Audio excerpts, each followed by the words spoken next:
বড়সড় সাফল্য অন্ডাল থানার উপরাফাড়ির পুলিশের। গত ২৬শে জুন তালাবন্ধ ঘরে দুঃসাহসিক চুরির ঘটনায় চুরি যাওয়া সামগ্রী উদ্ধার করল অন্ডাল থানার উপরাফাড়ির পুলিশ। আনুমানিক ১৫ ভরি মতো সোনা ও নগদ ২৫,০০০ টাকা চুরি হয় বলে অভিযোগ।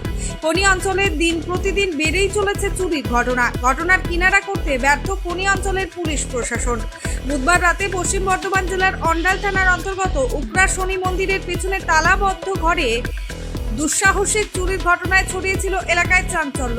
জানা যায়, বীজনন্দন বর্ণমাল নামে পেশায় একজন ব্যবসায়ীর তালাবন্ধ বাড়িতে ঘটে দুঃসাহসিক চুরির ঘটনায়। প্রাপ্ত তথ্য অনুযায়ী জানা যায়, বাড়িতে কেউ না থাকায় তালা লাগানো হয়েছিল সেই বাড়িতে। তারপর বাড়ি ফিরে দেখে চোরেরা তালা ভেঙে আনুমানিক ১৫ ভরি মতো সোনা ও নগদ ২৫,০০০ টাকা চুরি করে নিয়ে যায়। ঘটনার জানাজানি হতেই খবর দেওয়া হয় উপরাফাড়ির পুলিশকে। ঘটনার খবর পেয়ে তড়িঘড়ি ছুটে আসে উপরাফাড়ির পুলিশ এবং অভিযোগ জানায় উপরাফাড়ির পুলিশকে। তারপর চুরির ঘটনায় তদন্ত শুরু করে পুলিশ।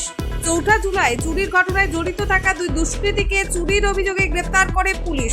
সেই দুজনের মধ্যে একজন রানীগঞ্জে ও অপরজন উকরা শঙ্খপুরের বাসিন্দা। ধৃতদের নাম শেখ আব্দুল মালিক ও মোহাম্মদ জামাল। এই ঘটনায় বেশ কিছু নগদ টাকা ও সোনার অলংকার নিয়ে চম্পট দিয়েছিল দুষ্কৃতীরা। দুর্গাপুর আদালতে পেশ করার পর দুষ্কৃতীদের হেফাজতে নেই পুলিশ। মঙ্গলবার অন্ডাল থানায় সাংবাদিক সম্মেলন করে আসানসোল দুর্গাপুর কমিশনারেটের ডিসিপি অভিষেক গুপ্তা জানান, চুরি যাওয়া অলংকারের একাংশ উদ্ধার হয়েছে এবং এই ঘটনায় আরও কেউ জড়িত ছিল কিনা সেটা তদন্ত করে দেখা হচ্ছে। অন্ডাল থেকে নিজস্ব প্রতিনিধির রিপোর্ট, অ্যাক্টিভিস্ট বাংলা। আমাদের সকলকে ডাকা হয়েছে। গত মাস ২৬ জুনে আমাদের উখড়াফাড়িতে একটা অভিযোগ আসে। ব্রিজনন্দন প্রসাদ বর্ণমাল বলে একজন উখড়ার বাসিন্দা, উনি একটা অভিযোগ করেন যে ২০ থেকে ২৫ জুন উনি উখড়াতে ছিলেন না, উনি কলকাতা গেছিলেন কোনো কাজের জন্য। তখন ওনার বাড়ি ফাঁকা ছিল, লক অ্যান্ড কি আন্ডারে ছিল। তো উনি যখন ফিরে আসেন তো দেখেন যে ওনার বাড়ি থেকে কিছু আইটেম, জুয়েলারি আইটেম এবং ক্যাশ, ওটা ওনার বাড়িতে নেই। তো উনি সাসপেক্ট করেছেন যে একটা হাউস থেফট হয়েছে। উখড়াফাড়িতে উনি একটা অভিযোগ জানান ২৬ জুনে। এটা জানার পরই আমরা একটা কেস স্টার্ট করি, একটা তদন্ত স্টার্ট হয়। আমাদের পিএসআই সোমনাথ মিশ্রা আছেন, উনি একটা ভালোভাবে তদন্ত স্টার্ট করেন আইসি উখড়া ওনার আন্ডারে। তারপরে এই জিনিসটা আমরা জানতে পারি যে অনেক ভালোভাবে টেকনিক্যাল ইনভেস্টিগেশন এবং সোর্স মাধ্যমে ইনভেস্টিগেশন করা হয়। তারপরে ৪ জুলাইয়ে আমরা অ্যারেস্ট করি একজনকে, যার নাম আছে শেখ আব্দুল খালিদ।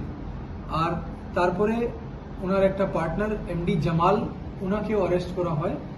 ওনার দুজনের বাড়ি থেকে আমরা বিভিন্ন রেড করার পর ওনাদের বাড়ি থেকে অনেক জুয়েলারি আইটেম কিন্তু আমরা রিকভার করতে পারি।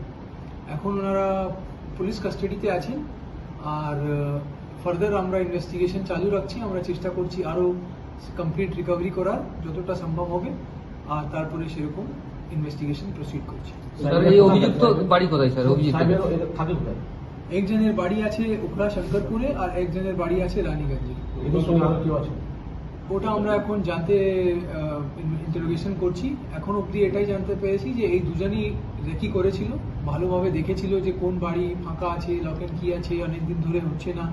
তারপরে ফার্দার ওখানে একটা চুরির অ্যাটেম্প্ট করেছিল।